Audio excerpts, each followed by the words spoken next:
JBN, we keep you informed. Disabled woman allegedly shot and killed by JDF soldier in Augustown. Please remember to subscribe, like, share. Leave us a comment and click the notification bell to receive our daily news items.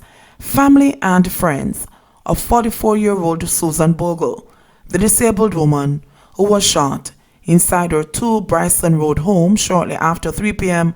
on Wednesday, May 27, allegedly by a soldier during a police military operation, is demanding answers and a swift and a thorough investigation. Grace Freckleton, mother of the deceased, said that she became suspicious when, on her arrival at the crime scene, she was being consoled by members of the security forces. A soldier shoot her, cause the soldier man a ball. The soldier man a ball say the wrong somebody them shoot, Freckleton said on Wednesday evening. 2 soldier, when them come out and them a walk go down, they say them a cry. Them see a 3 shots, she get 3 shots. Freckleton, who did not witness the shooting herself, said she had left her daughter in her room. Residents reported that soldiers had chased someone into the building.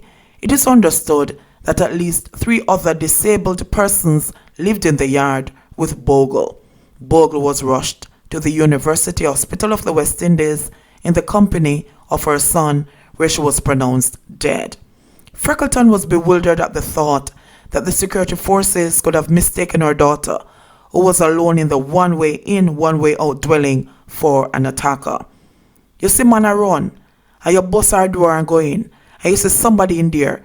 If you even shoot the person one time, them not have no gun, them not have nothing, so you fire 2 more shots, Freckleton asked.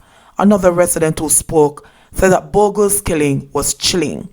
When she get the first shot, we hear she ball out, and the soldier them still fire 2 more shots, the resident said. With these fresh allegations, the Jamaica Defense Force JDF is coming under the radar after arising reports of assault and other criminal conduct. Up to May 28 this year, the Independent Commission of Investigations INDECOM commenced probes in at least 18 incidents involving the JDF. The watchdog, which has oversight responsibility for investigating police and army excesses, probed 15 incidents for all of 2019 checks have unearthed. The revelation could resurrect concerns about the Jamaican government's increasing reliance on military muscle in quelling runaway crime, imposing states of emergency and zones of special operations in nearly half the country's 19 police divisions. Human rights advocates have long warned that the militarizing of crime suppression might ultimately undermine civilian security because soldiers undergo specialist training in full throttle combat. The residents of Augustown, a community long used to outbreaks of violence between rival gangs, expressed outrage at Wednesday's shooting, condemning the security forces for a fatal error.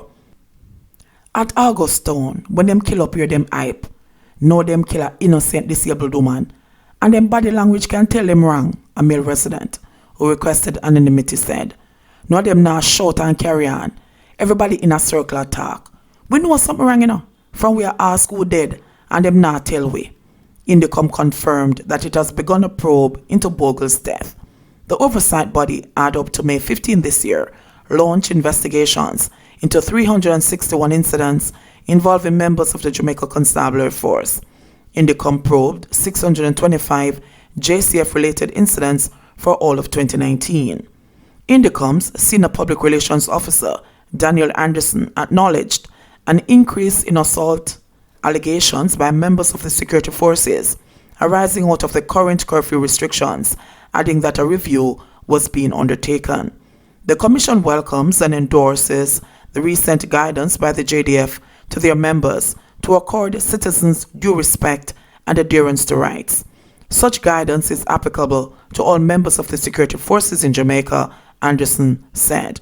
But of concern is that INDECOM's investigations do not capture a number of alarming shooting incidents involving soldiers that transpired earlier this year because the lawmen were off duty at the time of the alleged crimes. Off-duty incidents do not fall within INDECOM's remit. 2 of those incidents, occurring 4 days apart in February, involved soldiers in Portmore and Eltham Vista, St. Catherine, who were allegedly being cuckolded by cheating spouses.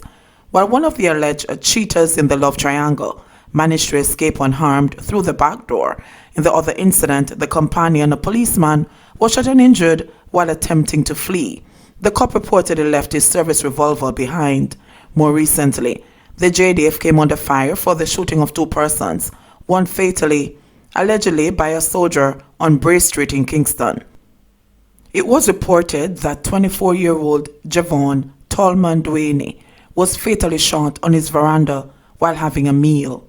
Antoinette Montague, 28, Duaney's friend and neighbor, narrowly escaped the same fate after being shot and injured in the arm while standing beside him.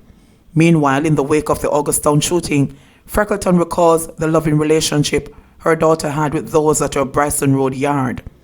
All of them up their handicap, all 4 of them. Molly, Titi, Derek and Susan. All of them have little head, them disabled, said Freckleton. The police them know that a pair handicap up there too, and also them no know, because the yard with them going all the while. The second of 3 children for Freckleton, Bogle has been described as a loving mom to her youngest son. Her son have a house down the road, and said she must come down, and she said she now come down on the road come live, because she not leaving her other son up there, Freckleton said. JBN, we keep you informed.